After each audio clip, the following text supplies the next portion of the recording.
Sur les murs, elle n'a pas accroché de photos de vacances, mais les souvenirs de ses missions humanitaires. Une en Thaïlande, l'autre en Indonésie. Ces photos, elles représentent un peu un condensé de mon expérience. Tous les lieux que j'ai vus, toutes les personnes que j'ai rencontrées. Là, je suis tout au milieu. Ça, c'était la grand-mère de ma famille. À la fin, ils ne voulaient pas me laisser partir. 2 mois passés à assister un professeur d'anglais dans un collège. Pour cette étudiante, le volontariat est synonyme de richesse.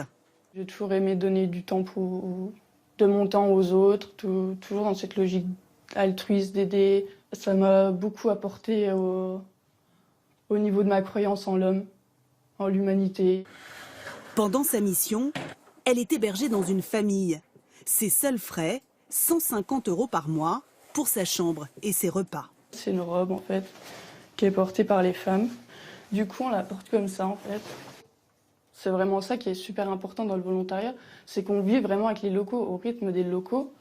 Et on apprend d'eux. Pour créer un vrai lien sur place. Le lien qu'on ne trouve pas dans le tourisme ordinaire où au final on n'est qu'une personne de passage. Cette envie d'aider est aujourd'hui de plus en plus partagée. Récemment, sont apparues des agences de voyage spécialisées dans le tourisme humanitaire. On appelle cela le volontourisme.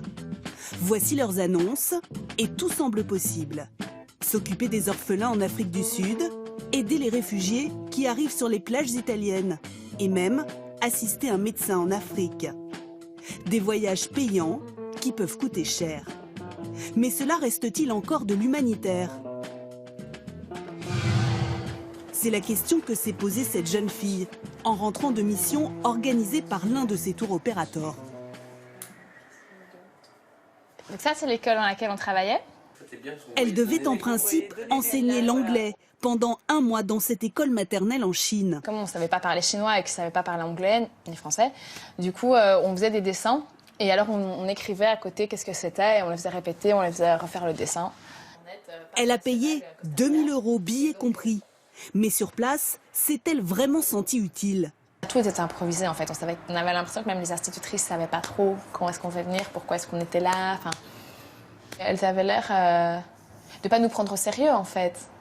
Enfin, de se dire un peu, c'est qui cette petite gamine de 17 ans qui se ramène pour donner des cours d'anglais. On se rendait bien compte qu'on était là pour nous vivre une expérience, pour nous vivre quelque chose un peu différent, un peu, une expérience intéressante. Ça a fut le cas, mais on se rendait bien compte qu'on ne servait à rien. Alors, que proposent vraiment ces agences? Comment justifient-elles leurs tarifs? Nous nous rendons, comme de simples clients, dans l'une d'elles, en caméra cachée. Voici ce qu'elles proposent. Plage et volontariat pour 853 € les 2 semaines, sans le billet d'avion. Et pour l'aspect humanitaire, ce genre de mission est vite résumé. On a besoin d'avoir une compétence particulière, avoir un diplôme particulier d'enseignant Non, en général, quand vous faites du volontariat, vous n'avez pas besoin d'avoir un diplôme particulier. Si vous parlez français, vous savez parler le français et vous êtes capable d'enseigner le français sans problème en fait. À quoi vont servir les 853 € que nous payons? Là encore, c'est plutôt flou. En fait, quand vous partez en volontariat, vous êtes dans un fonctionnement différent chez nous parce que vous payez pour avoir des missions et pour être hébergé, tout ça. Généralement, quand on fait du bénévolat, on ne paye pas. La différence, c'est que vous payez. Quelque part, vous contribuez en payant à donner, en fait, pas que de vos mains, mais financièrement aussi, quoi. Quelle somme sera réellement reversée à l'association locale? Pas de réponse non plus.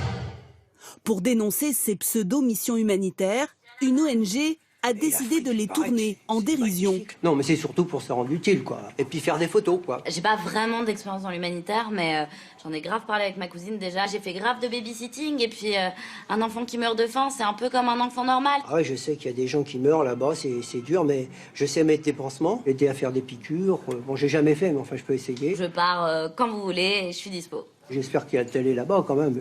Puis alors, tout le monde ne peut pas aider sur le terrain. Certaines associations ne décolèrent pas.